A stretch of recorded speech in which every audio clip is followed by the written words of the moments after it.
Hello guys, welcome to the channel economic lots. आज हम discuss करेंगे about money and supply of money. Money के बारे में जानने से पहले हम ये देखेंगे कि उसका ओरिजिन क्यों हुआ। बेसिकली हमारा मनी का ओरिजिन जो है वो एक्सचेंज को फैसिलिटेट करने के लिए हुआ। इसीलिए हम मनी को डिफाइन कर सकते हैं as a medium of exchange जो सब एक्सेप्ट करते हैं।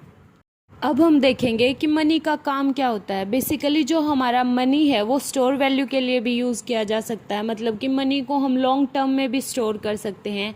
ये as a measure of exchange use किया जाता है और as a measure of value use किया जाता है and also used for standard deferred payments.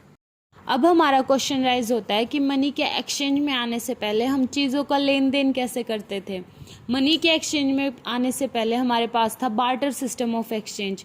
जो हमारा बार्टर सिस्टम ऑफ एक्सचेंज था, इसमें हम देखते थे कि डबल कोइंसिडेंस ऑफ वांट्स होता था।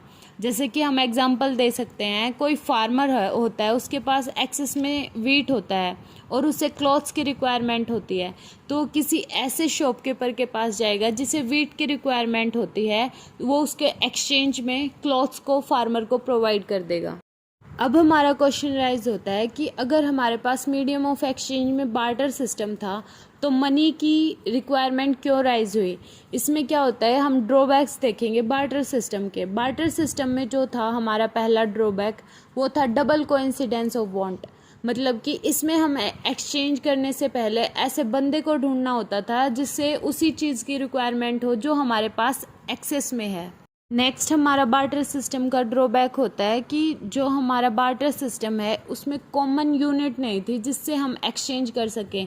मतलब कि अगर हमें कोई कार परचेज करनी थी तो हमें उसे हॉर्स के टर्म में या फिर काऊ की टर्म में, जो भी दूसरे पर्सन के पास एक्सेस में होता था, हमें उसकी टर्म्स में उसकी वैल्यू देनी पड़ती थी। अगला हमारा ड्रॉबैक है कि जो हमारा बार्टर सिस्टम है उसमें हमें फ्यूचर कॉन्ट्रेक्चुअल पेमेंट में बहुत डिफ़िकल्टी फेस करनी पड़ती थी।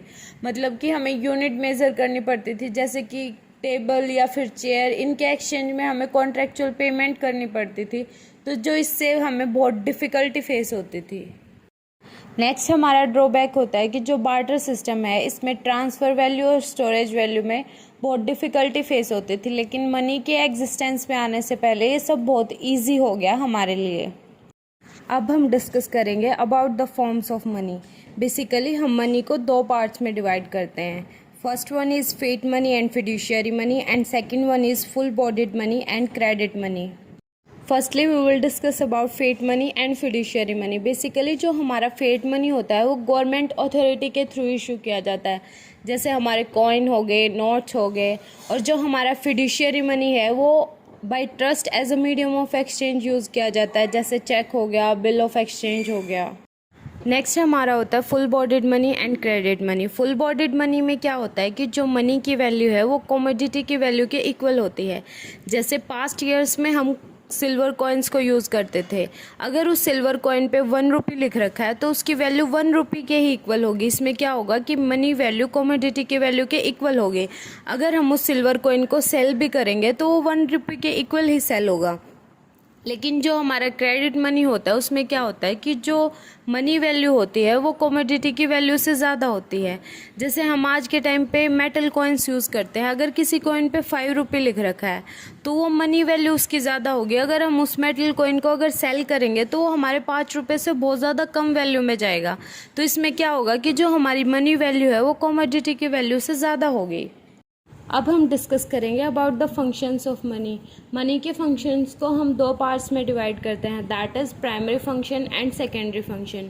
पहले हम प्राइमरी फंक्शन डिस्कस करेंगे। इसका फर्स्ट फंक्शन होता है कि जो मनी है वो हमारा as a medium of exchange use किया जाता है for the purchase and sales of goods.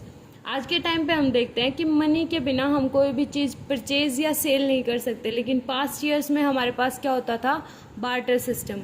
इसका नेक्स्ट फीचर होता है कि जो मनी वैल्यू है वो यूनिट वैल्यू होती है, मतलब कि किसी भी कमोडिटी की वैल्यू को in the terms of money हम कैलकुलेट कर सकते हैं। नेक्स्ट हमारे फंक्शन होता है सेकेंडरी फंक्शन। हमारे सेकेंडरी फंक्शन का पहला फंक्शन होता है कि जो हमारा मनी है वो डेफर्ड पेमेंट के लिए यूज़ किया जाता है। डेफर्ड पेमेंट्स वो पेमेंट्स होती हैं जो फ्यूचर में मान लो कि हमें किसी से मनी बोरो करना है, तो आज के टाइम पे हम इजीली मनी बोरो कर सकते हैं और इन द फ्यूचर हम इंटरेस्ट के साथ उसे रिटर्न कर सकते हैं। नेक्स्ट फंक्शन होता है कि जो हमारा मनी है वो स्टोर वैल्यू के लिए यूज़ किया जाता है, मतलब कि मनी को हम इजीली स्टोर करके रख सकते हैं as much time as we want. Money का कोई भी डैमेज नहीं होता, ना ही उसकी वैल्यू में कोई डिडक्शन आता है। नेक्स्ट फंक्शन होता है ट्रांसफ़र वैल्यू। मनी को जैसे हमें कोई ट्रांसफ़र करना है, कोई लैंड ट्रांसफ़र करनी है या फिर हमारी कोई वेल्थ ट्रांसफ़र करनी है, तो ईजिली मनी की हेल्प से हम वो ट्रांसफ़र कर सकते हैं। Thank you for watching the videos. Please do like, share and subscribe the channel and press the bell icon for more such videos. Thank you.